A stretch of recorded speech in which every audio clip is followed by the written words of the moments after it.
High, আমার হাতে যে বইটি দেখতে পাচ্ছেন এটি রবার্ট টি কিওসাকির লেখা rich dad rich kid smart kid বই।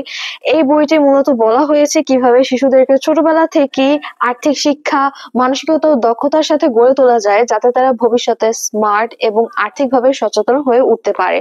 তো চলুন আমরা দেখি নিই এই বইয়ের ভিতর কিভাবে আমাদেরকে বলা হয়েছে আর্থিকভাবে সচেতন হওয়ার জন্য। আমাদেরকে সবসময় বলা হয়ে থাকে যে ভালো করে পড়াশোনা করবে, ভালো চাকরি পাবে, কিন্তু কেউ আমাদেরকে কখনো এটা বলে না ভালো করে শেখো কিভাবে টাকাকে নিজের জন্য কাজে লাগানো যায়। এখানে রবার্ট টি কিওসাকি বলেছেন আমাদেরকে সবসময় শেখানো হয় কিভাবে এমপ্লয়ি হতে হবে, কিন্তু কেউ আমাদের কখনো এটা শেখায় না কিভাবে এন্টারপ্রেনার হতে হয়। এর জন্যই তিনি এই বইতে আমাদের শিখিয়েছেন কিভাবে মানি ম্যানেজমেন্ট শেখা যায় এবং এগুলো শিখে ভবিষ্যতে আর্থিকভাবে সচেতন হয়ে ওঠা যায়।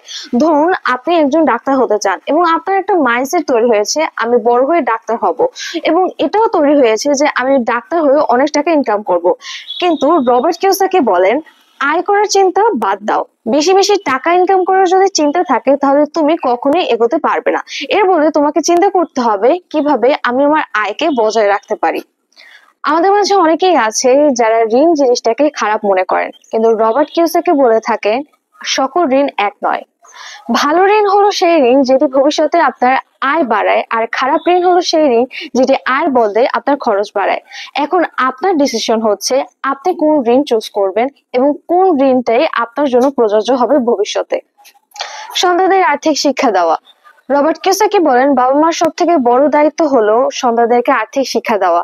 আমি যখন ছোট ছিলাম তখন আমার বাবা আমাকে বাজারে নিয়ে যেতেন এবং কোন জিনিসটার কি দাম সেটা বলতেন। যখন তিনি কিনতেন তখন বলতেন এই টাকা দিয়ে আমি এই জিনিসটা কিনেছি, এবং বাজার শেষে কত টাকা বাঁচলো কত টাকা খরচ হলো সেই জিনিসটা আমার সাথে শেয়ার করতেন। এমনকি বাসায় যখন আমাদের টাকা নিয়ে হিসাব হতো তখনও তিনি আমাকে সেই জিনিসটা আমার সাথে শেয়ার করেন, আমার ভাইয়ের সাথে শেয়ার করেন। সো এটার মাধ্যমে আমরা জানতে পারি ঘরে কোন খাতে কোথায় টাকা খরচ হয়। আপনার উচিত আপনার সন্তানের সাথে শেয়ার করা কোথায় কোন খাতে আপনি টাকাটা ব্যয় করছেন। এটার মাধ্যমে সে শিখবে কোন খাতে কত টাকা দিলে সেটা পর্যাপ্ত হবে, কত টাকা সেভ করতে পারতেছেন আপনি, এবং ভবিষ্যতেও সে ঠিক এভাবেই মানি ম্যানেজমেন্ট করবে। Don't work for money, make money work for you. ধনী মানুষেরা কখনো টাকার পিছনে দৌড়ায় না, বরং তারা এমন ভাবে কাজ করে যায় যেন টাকা অটোমেটিকলি তাদের কাছে চলে আসে। অপরদিকে গরিব মানুষেরা টাকার পিছনে সবসময় ছোটে। এটাই একজন ধনী মানুষ এবং গরিব মানুষের মধ্যে পার্থক্য তৈরি করে দেয়। মূলত ধনী মানুষ এবং গরিব মানুষের মধ্যে পার্থক্য মাইন্ডসেটে। ধনী মানুষ মনে করে আমি কেন টাকার পিছনে ছুটে যাব, টাকা আমার জন্য কাজ করবে। অপরদিকে গরিব মানুষ মনে করে থাকে আমাকে টাকার পিছনেই ছুটতে হবে, বেশি বেশি টাকা ইনকাম করতে হবে, টাকা জমাতে হবে। এর মাধ্যমে আমরা বুঝতে পারি তাদের মাঝে পার্থক্য। যা কিছুই হয়ে যাক শেখা কখনো বন্ধ করবেন না। ধনী মাইন্ডসেটের মানুষেরা সবসময় শেখা চালিয়ে যায়, কেননা তারা মনে করে পৃথিবী যেভাবে আগাচ্ছে ঠিক সেভাবে আমাকেও পরিবর্তন হতে হবে। যদি আমি নিজেকে পরিবর্তন না করি তাহলে আমি সময়ের সাথে খাপ খাইয়ে চলতে পারবো না, আর সময়ের সাথে যদি আমি খাপ খাইয়ে না চলতে পারি তাহলে আমি হারিয়ে যাব। অপরদিকে গরিব মাইন্ডসেটের মানুষেরা মনে করে আমার পড়াশোনা শেষ, দ্যাট মিনস আমি সবকিছুই জানি, আমাকে আর পড়াশোনা করতে হবে না, পৃথিবী তো এগোচ্ছে পৃথিবীর মতো এগোতে থাক, আমার পড়াশোনা শেষ, দ্যাট মিনস আমার আর পড়তে হবে না।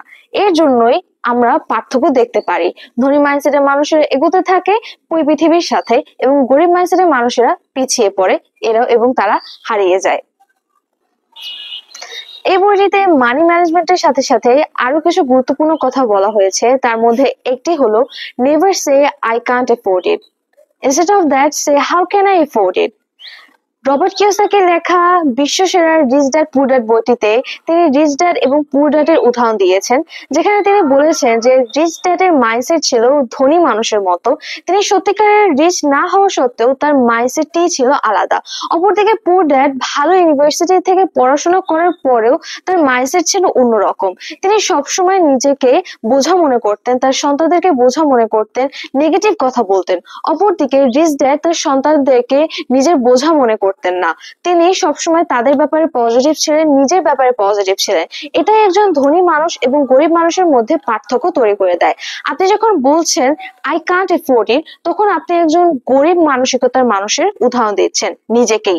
এবং অপরদিকে আপনি যখন বলছেন হাউ ক্যান আই এফোর্ড ইট, তখন আপনি নিজেকে বলছেন একজন আমি কিভাবে সেই জিনিসটা এফোর্ড করতে পারি, এবং এটাই একজন ধনী মানসিকতার মানুষের উদাহরণ। সো নিজেকে যদি আপনি ধনী মানসিকতার মানুষ হিসেবে পরিচয় দিতে চান এবং সত্যিকারের ধনী মানসিকতার মানুষ হয়ে উঠতে চান, তাহলে আপনার এই বইটি আসলে পড়া উচিত। আরেকটা ব্যাপার হচ্ছে, আমাদের সকলের জীবনেই সমস্যা থাকে, কিন্তু সেই সমস্যাগুলো আরো বড় হয়ে ওঠে যদি আপনি নিজের সম্পর্কে চিন্তা করেন আপনি স্মার্ট না, আপনি সফল হতে পারবেন না। আমি জানি আমাদের সকলের জীবনে অনেক কঠিন হয়ে থাকে, কিন্তু সেই কঠিন জীবনের মাঝে আমাদেরকে মোটিভেটেড থেকে কাজ করে যেতে হবে। আপনি যখন একবার একটা মাইন্ডসেট তৈরি করতে পারেন যে আমি সফল হব, তাহলে যে করে হোক আপনি সফল হতে পারবেন। তাই রবার্ট কিওসাকি বলেন, আপনার জীবন যতটাই টাফ হয়ে থাকুক না কেন, আপনাকে নিজের সম্পর্কে সবসময় পজিটিভ থাকতে হবে এবং এটার মাধ্যমে এগিয়ে যেতে হবে। তো আজকের ভিডিওটি এই পর্যন্তই।